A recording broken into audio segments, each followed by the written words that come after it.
Veronica, thank you for helping me pick out my dress the other day. Oh, you're welcome. You have terrible taste, by the way. What? To be honest, I think that dress was a little too flashy. Was it? I like that design. Well, I understand your taste. As David's wife, I think a more modest and elegant dress would be better. I see. I wonder if David thinks so too. Yes, I'm sure he likes that kind of dress. So you should at least make your makeup look a little more natural. Yes, I will take your advice. Also, you should think a little more about your hair. That fancy updo is a bit, you know. And the dress is flashy too. I like that hairstyle. Yes, your preference is important too. But I think it would be better for David if you kept it more modest. I understand. I'll talk to him about it. By the way, Mary, are you really ready to marry David? Of course I am. I have known David for a long time, and we have supported each other. Well, I'm sorry for you. To be honest, I think there is a more suitable woman for David. What do you mean? Mary, please don't take this the wrong way, but you are a little too conspicuous. I think a more modest and homely woman would suit David. Veronica, isn't that a little rude? We love each other and I want to support David. Maybe so, but marriage isn't just about love. It's about building a family, and it's also about being in harmony with those around you. Mary, you are a little too assertive. Assertive, I see. But, Veronica, I sincerely wish David's happiness. That's why I wanted to get married and always be by his side. I hope that's true. But if you really care about him, I hope you'll reconsider whether there's a more suitable woman for him. Veronica, I love David. And he loves me too. We want to build a happy family together. Then I want you to make an effort to be more modest. For David's sake and your own. Yes, okay. Well, okay. Anyway, let's talk again about dresses and makeup. Yes, I understand. Thank you very much for today. Veronica, where are you? Please get back to us immediately. I'm very worried because I cannot get in touch with you. If you see this text, please reply as soon as possible. Sorry, I just saw your messages. I was taking a hot bath and didn't notice. So, is there something wrong? A hot bath? You can come soon, right? I need you to hurry. What do you mean? Did something happen today? I don't know what you're talking about. Today is the wedding day. David's family and relatives aren't here yet. I was told by the people at the wedding hall that you haven't gotten your dress yet. Where is everybody? Oh, was it today? I'm sorry. I thought it was next week. My husband and I are on vacation in the next state. I can't believe this is happening. I can't believe it. Where are you? Can you come back soon? We're in Las Vegas. Do you know? It's a nice place. Las Vegas? Then you can't make it in time. Well, that's a problem. But I've already bought tickets to the theater for the day after tomorrow. I'm so sorry. I'm so clumsy and careless. Even my husband gets angry at me a lot. What about your relatives? Are you in touch with them? Well, they called me the other day and we talked. Oh no, I thought it was next week, so I told everyone it was next week. What? That's beyond careless, Veronica. I can't believe you made a mistake on such an important day. Nobody won't be able to get there today. It's a pity that the bride's relatives are the only ones at the wedding. David must be in trouble too. Only the bride's relatives? How did you know that my colleagues and friends didn't come either? How did you know that? Oh, didn't you say so? My memory is kind of fuzzy. No, I didn't say anything about my colleagues and friends. I don't remember saying that to David or anyone either. Oh, really? Assumption is a scary thing. I've been suffering from dementia lately. Did you do something? Not only the groom's relatives, but even my friends and colleagues didn't show up. How could this happen? That's an accusation. I would never do such a thing. If you have proof, show it to me. If you think that the people you invited didn't show up, then maybe you're not a popular person. Even if I'm not a popular person, David's friends didn't come either. He is a well-liked person. And yet, don't you think it's strange that no one came? Why don't you hurry up and call them and gather them? That's the least you can do, isn't it? David is contacting all the guests right now. But everyone seems to be thinking that the wedding was canceled. Oh, well, why don't you really cancel it? It's miserable to have a wedding with no guests, isn't it? There's no need to go through with that. Do you know what you're saying? Are you seriously saying that you want us to cancel the wedding? I'm sure David can find a better bride, and you don't have a good reputation, so it's not a bad idea, right? I understand. I'll cancel today's wedding. Oh dear, it was such a nice place for a wedding. I'm sorry we're here on a vacation. Yes, it was a very nice place. So even if we cancel, we will have to pay the full amount. David and I have to work hard from now on. Oh my! If the marriage is going to be canceled, shouldn't you be the one to pay the full amount? Because a wedding is a place where the bride can be as selfish as she wants to be. The bride's expenses are higher than the groom's, and I don't want David to be bothered with it. That's not the way it works either. We are getting married, and it was both of our weddings, so the cost is split 50-50. Besides, you have responsibilities too. It's not very presentable to get married without a wedding. It's unthinkable to do such a half-hearted thing. There are more and more couples like that these days. The truth is, we could have a wedding just us and my family as it is. There's no way they would allow such a thing. A wedding without the groom's parents?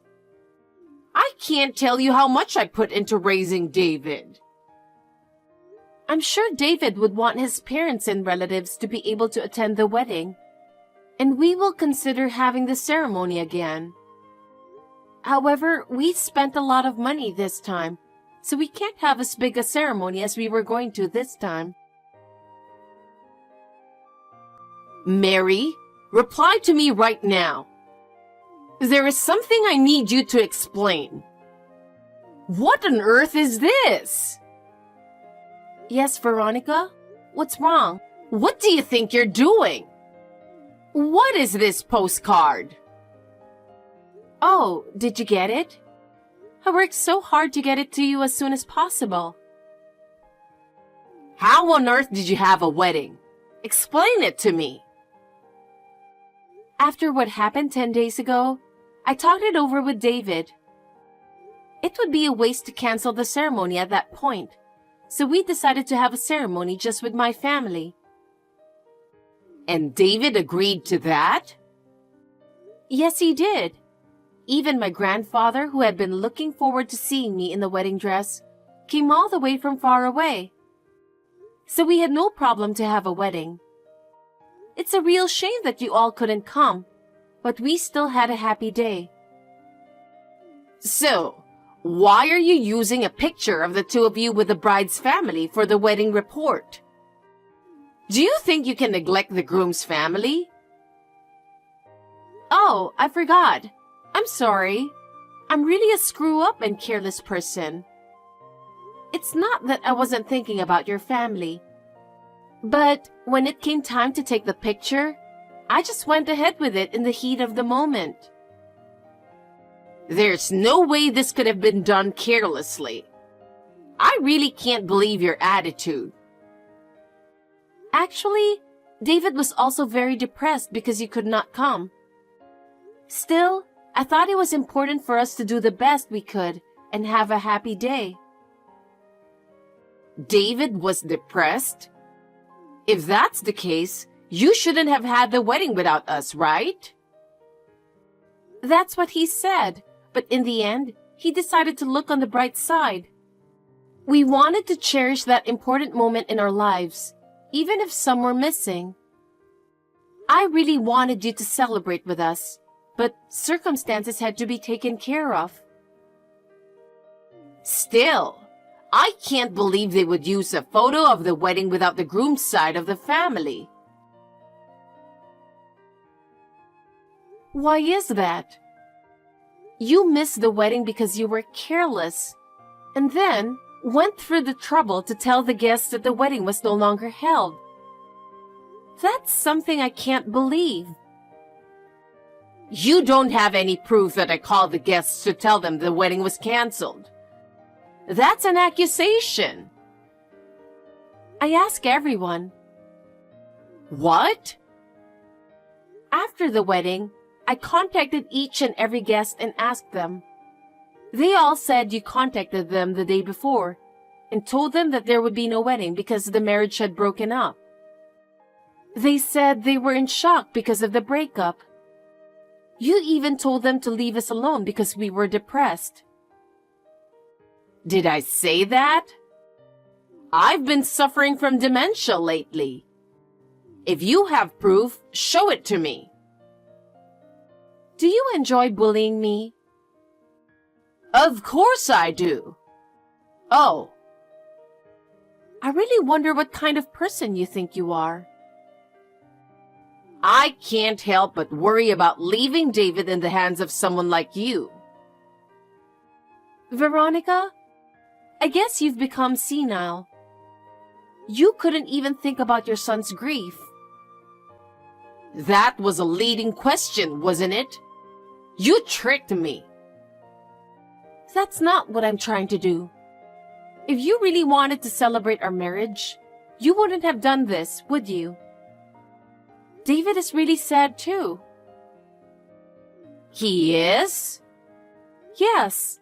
David was really shocked by your behavior. I told you, didn't I? How can you prioritize picking on me without even thinking about his grief? It's the same as becoming mentally slow. Oh, that's not right. You accidentally forgot about it, right? I didn't forget. I'm not that out of it. You didn't forget? Oh. Well, I knew that. David is even angrier than I am. He said you're not his mother because you did this kind of nonsense. That's why the picture in the postcard is the family picture he wanted. He doesn't consider you family anymore. That can't be true. He was crying, saying he called you the day before. He was crying? He has apologized to all the guests in person. He also gave them that postcard at that time. You're lying. He didn't say anything to them, did he? What do you mean? That thing, you know, about the wedding, about the cancellation. Oh, you mean the story about you calling without telling us to cancel the wedding? If that's the case, he explained it to them very thoroughly, showing our text messages. Oh my God! My relatives are going to get angry at me. I'm going to get in trouble. You were aware that you had done something that would make them angry. My relatives, my friends, and the people at work all sympathized with me. They understood my situation and helped me. I got a call that my relatives are coming over here. You guys should come over here too. It's your fault for trying to have a wedding without my permission. Your husband apologized. My husband? You don't have dementia, you know that. Anyway, you blocked David's number on his cell. It's a premeditated crime, going out of your way to make it impossible for us to contact your husband. How did you know that? Because your husband is a serious person, not someone who would harass us like you. David went back to your home to tell him something was going on when you were out at a dance class. So, he knows all this too? Yes, he does. And he will pay for the wedding. In addition to that, your dancing class, baking class, ukulele class, and quilting class, he decided to make you stop various other lessons and pay the wedding fee with those tuitions. Spending $2,000 per month for all those lessons is crazy. If I stopped going, I wouldn't have any friends. All my fun would be gone. I was so close to really losing my friends too. Because of your lies, I was made out to be a very unfaithful woman who was just trying to steal their money. That's a bit of an exaggeration, but it's mostly true. Mostly true? Are you sure you're not mistaking me for someone else? David and I trust each other, and such rumors are groundless. Do you realize how many misunderstandings have arisen because of the lies that you spread? All my friends and colleagues were puzzled at first. I will never forget the expressions on their faces when they learned the truth. I was worried about David. I did what I did because I was thinking of his future. If you were worried, you should have had a discussion with him from the beginning. It is more sincere to talk to him rather than sneaking around behind our backs. That's what family is all about, isn't it? Your way won't make anyone happy. Anyway, come over here now. Protect me. I can't. We're at the spa right now. What? He told me that he wants to relax, so I took him to a spa to cheer him up. We also came here to have a nice steak dinner. Where's the spa? I'm sure it's somewhere local. Then you can come here soon. We're about 3 hours away, so we can't. 3 hours away? So I can't come right now.